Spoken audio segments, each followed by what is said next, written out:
Oh yeah, another week, another video. This is week 17. We about there. There's one more week left. That's what it is. We got a few games to talk about. We got stipulations, a lot of scenarios, all of that. But yeah, we at the end. I appreciate it. Appreciate y'all watching. This has been fun for me. My first year. I have no clue what I've been doing, but I've been making it work. And with that being said, we're gonna jump right in. We had two Saturday games at the Texans and the Chargers.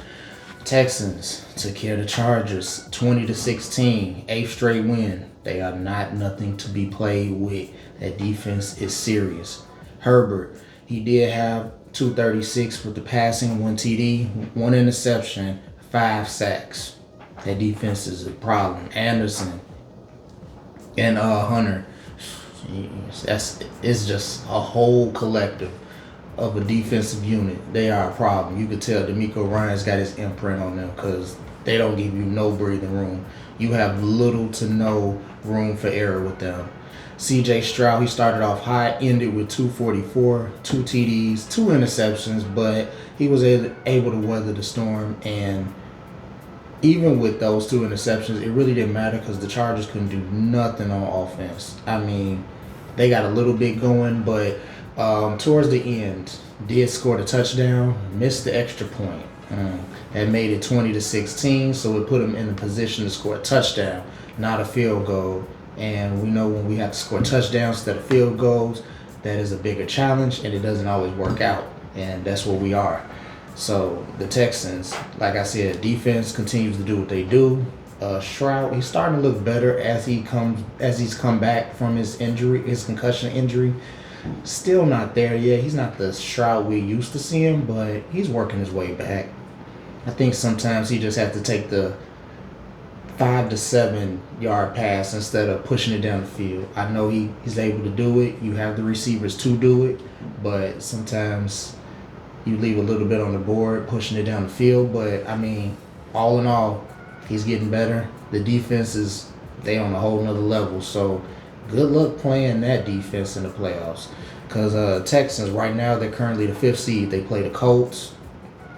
We'll see what the Colts have left. This might be Phillip Rivers' goodbye game for real this time. So he might want to go out with a bang. But Texans defense, that ain't nothing. You don't want to deal with them at all. So they're currently in the 5th seed. They will play either the Steelers or the Ravens. We'll get to that in a minute. But the Chargers, they're the 6th seed right now with this loss. Herbert, he's still recovering from a broken hand. Bro being out there, that's enough. I mean, he is solid, but of course he's not going to be Justin Herbert. It's not his throwing hand, but you still got to protect your broken hand, and because anything can happen. And he's doing what he can, but the loss of Slater and Alt, your two tackles, it has got worse. It's nothing you can do to get around losing two pro tackles. But as the season has went on, the pressure has ramped up, and Herbert is one of the most pressured quarterbacks in the league. So even though the offense is still able to make moves and the defense is still solid, that pressure on Herbert with him trying to avoid damaging a broken hand, it just doesn't provide a recipe for success.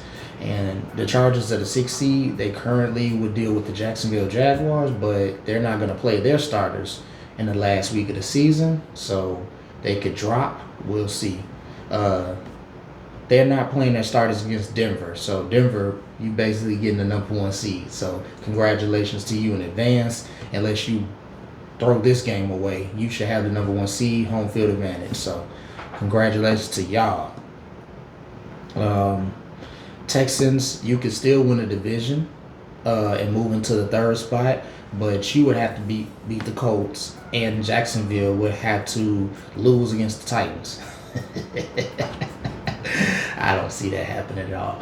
But we've seen stranger things happen, so I don't know. The Titans might want to end the season on a high note.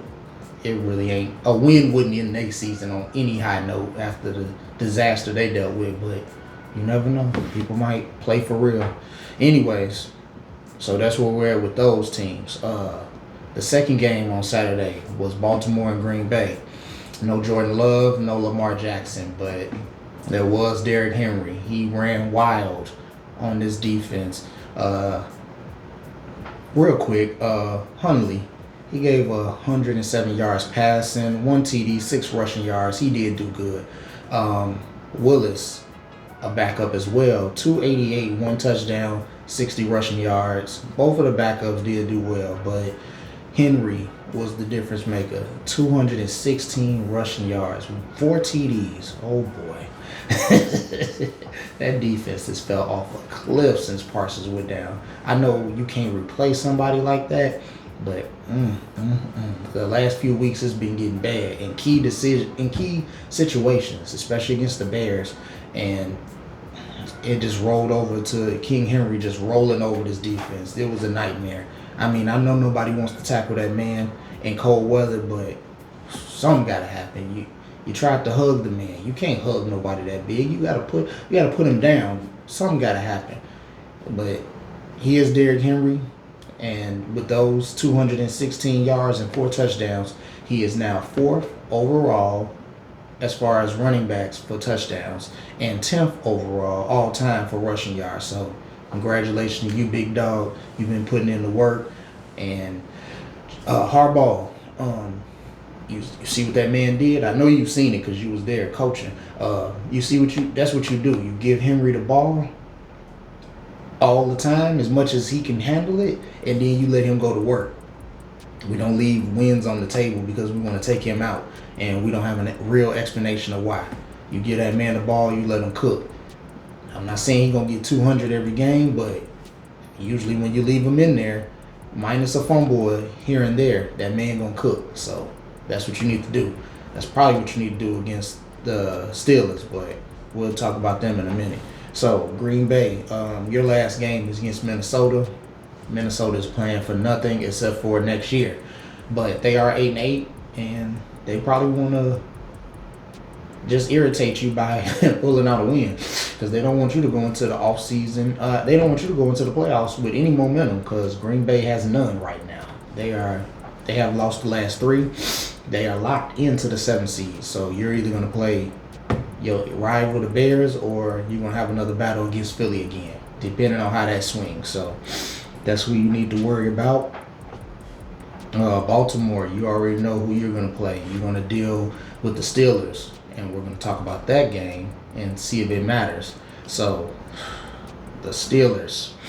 Oh, look. When you have a chance to close out the division and rest your starters for the last game of the season and just go into the playoffs, knowing you don't have your best receiver because of an altercation with a fan, he's out for 2 games, this is a game that you handle business, especially against the Browns, who, I mean, Shador's playing for something. He's playing for starting position for next year, but outside of that, the collective team is really not playing for that much. And I know Myles Garrett is right there. He's half a sack away from breaking the record that is held by the Steelers' beloved TJ Watt and Michael Strahan, but skip all of that. Let that man, if it comes to it, let that man break the record and you get the win, and then you don't have to play for real on Sunday. It's basically an expedition game for you guys, because it means nothing if you want to lose, because you handle business. But you did not handle business. You played around, and the Steelers took an L, losing to the Browns 13-6. Rodgers 168, playing around. Warren 64 yards, good on the rushing side. Shador Sanders 186, 1 touchdown, 2 interceptions. Myles Garrett did not get to break the sack record, and the Steelers was going to make sure of that. He was double, triple, quadruple teamed. They had tight ends shipping this man with no purpose of catching the ball after, just to be in his way so he cannot get to Aaron Rodgers. Anytime Aaron Rodgers threw the ball or he got hit, he looked around immediately to make sure it wasn't Myles Garrett. The fear of letting his record be broken with his name attached to it, and the Steelers losing that is ridiculous. Like, yeah, I know TJ Watt is a beloved Steeler, and I know that's your guy Tomlin, and I know you don't want him to lose the sack record, but there's probably nothing you could do. He's probably going to break it against the Bengals, Anyway, he's gonna have it. I'm not saying that you should allow him to have it, but you're more worried about him not breaking the record than getting the win. And look what it got you. Now you got to go play Baltimore for real. If Lamar comes back, either way. Now I know y'all do well against the Ravens, but the way Henry just ran over Green Bay, I don't think you want to deal with that. This should be a game where you don't even have to worry about what he could have ran for 400 yards against y'all, and it shouldn't matter because you already know you're going to the playoffs. So they're just ending the season on a good note. But here it is. You put yourself in situations. Lazy behavior. Who cares if that man breaks sack record if we get the W? This is why the foolery goes on in Pittsburgh, and this is why people have had enough. I know you don't have DK, and there's not too many to throw to, but you didn't have to throw. I mean, Aaron Rodgers, you forcing it to Scantling on multiple plays towards the end of the game. That ain't the commission, boy. That ain't it at all. Freiermuth is somewhere. I don't know where he's at, but I'm sure he was somewhere available.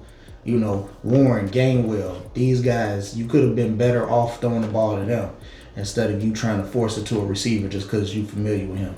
That ain't the move, man. All that fear. And here we are. We got to play for real. So, Baltimore, Pittsburgh, Sunday night football, that's what they want for you. That's what you're going to get.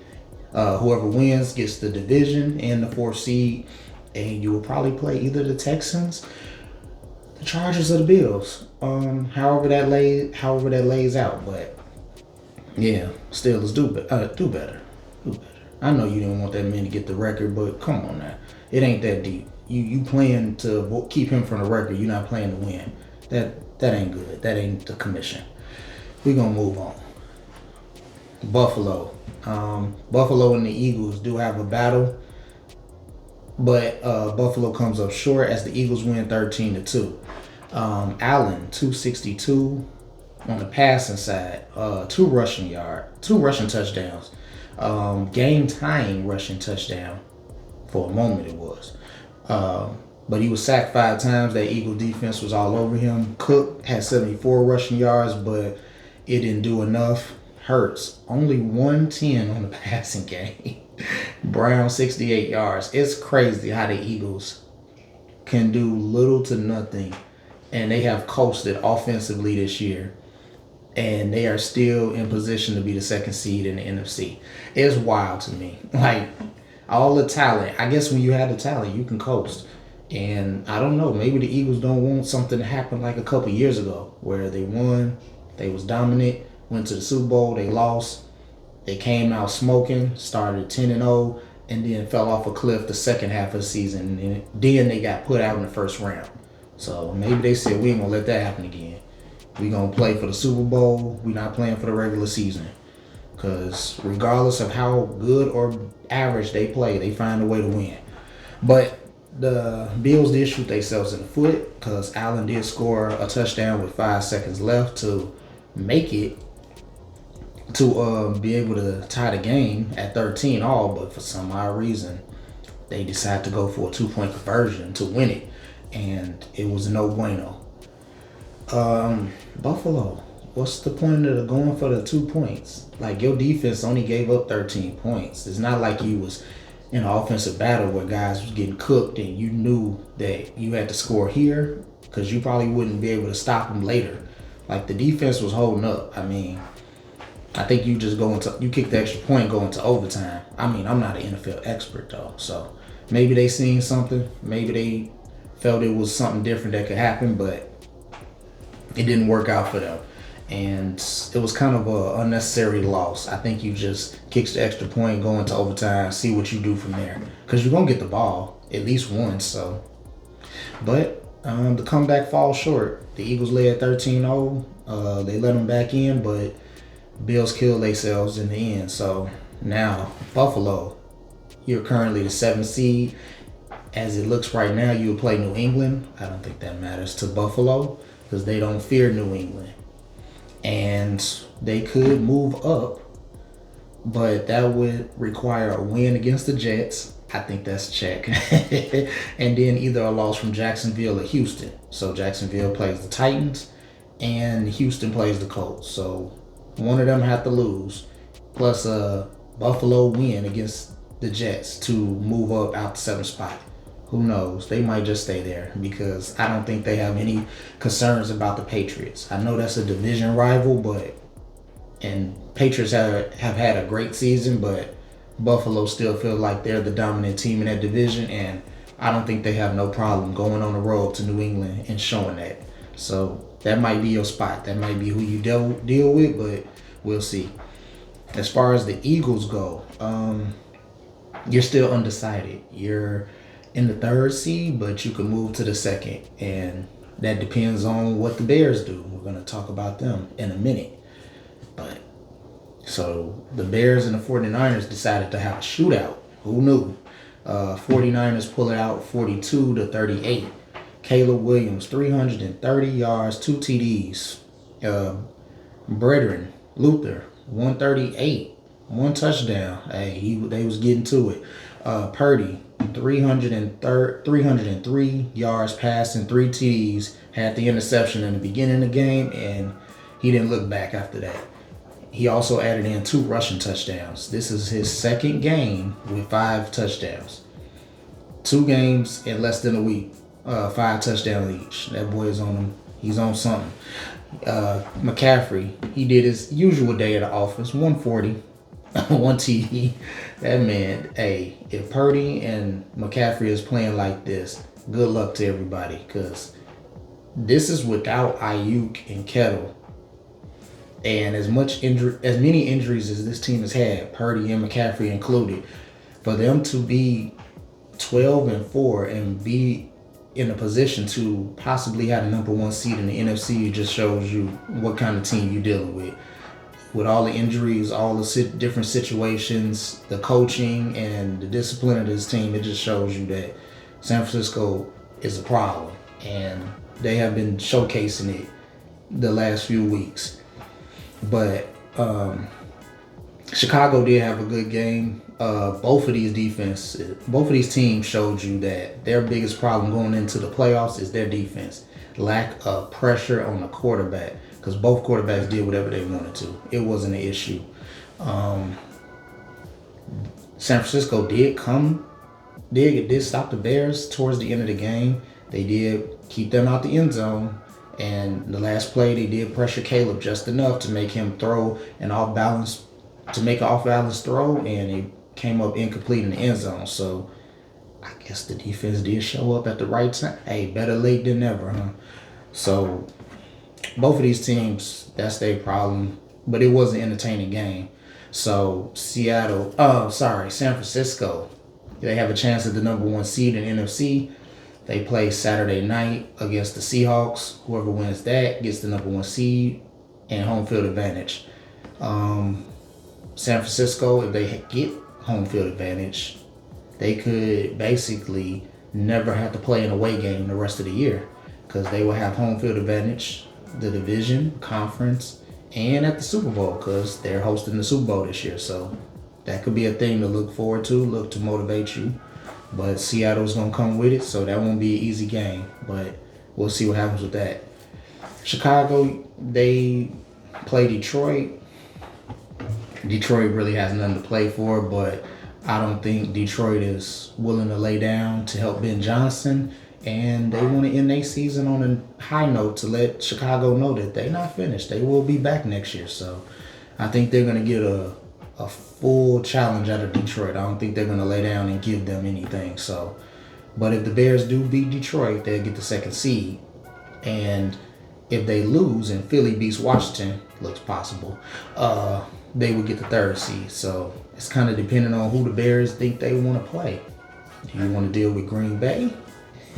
Do you want to play with that again, or do you want to test the waters and maybe deal with the Rams, the 49ers, or the Seahawks? It just depends on where you want to go. Got to set yourself up to win. So, and with that being said, Caleb, 270 yards is needed by Caleb Williams to become the first Bears passer in NFL history to throw for 4,000 yards in a season. All these years of football. It's crazy. Think about all the bad teams. Think about all of them. All of them. All of them have a 4,000 yard passer in a season somewhere. and the Bears, for all the rich history, don't have one.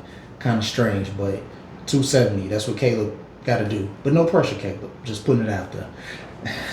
So, in other news, Carolina and Tampa Bay can't decide who wants to have this division, because Carolina gets handled by Seattle 27-10, and Tampa Bay gives the game away to Miami 20-17. So with that being said, those two teams will play Saturday night as well to see who wins the NFC South. The Rams beat the Falcons beat the Rams 27-24 on Monday Night Football. So the Rams are currently the 6th seed. They have to win Sunday, and Seattle has to win. Seattle has to lose for them to go into 5th seed, which I don't know. That's a toss-up between Seattle and 49ers. But so the Rams are currently in the 6th seed. They will play either Philly or Chicago. Maybe it don't matter to them, but we all know how West Coast teams do in cold weather situations. So the Falcons, the Panthers, and the Buccaneers all could end with the same record, 8-9. And if that happens, Carolina would get in because they have the better record in the division. So with that being said, an 8-9 team would get a home game against a team that has probably won 11 or more games, which could be the Rams, the 49ers, or the Seahawks, however that swings. So with that being said, it's going to come a time where that playoff structure is going to have to change. And you're going to have to wipe out division leaders and just start giving it to people based off their record. Because what does that do for a team like Carolina who has struggled, or a team like Tampa who has an injured Baker? He's playing through it, but these teams are not at full power. Like Tampa, a couple weeks ago when they was 5-1, this would have made more sense. But it seems like with the NFC South, the NFC South, and the AFC North, you have two teams that could possibly win that don't have double-digit wins, and they're gonna play a team that does. And they get the home game, and the team that has more wins, they have to play away. It doesn't seem like a fair structure, but we have seen crazier things happen. People have come in and upset teams, and people have held their ground, even though they were the team that had less wins. But at some point, it might be time to change it, because what is this going to do? Carolina playing the Rams. They have beat the Rams, yeah, but we're talking about the playoffs. They beat the Rams. 49ers, what would that do them playing a team that has 11-12 wins, and they have struggled to get 8? I don't know. It's something to think about. But I don't work in the NFL office. I just be throwing stuff out there. But what do we learn? Learn that you can win 8 games and still make the playoffs. We learned that if you need to let somebody break a NFL season record to get a win and secure your playoff victory, that's what you need to do. We learned that when we have a chance to tie the game up, that's what we do. We don't go for 2 for no reason. And San Francisco is the place to have. San Francisco is not the team to have a shootout with. Not right now. You need to leave them well alone, unless they play the Texans, because they probably have the only defense in the league that can probably stop these boys at this point, because that defense is something special. But with that being said, I appreciate y'all watching. I will catch you next week.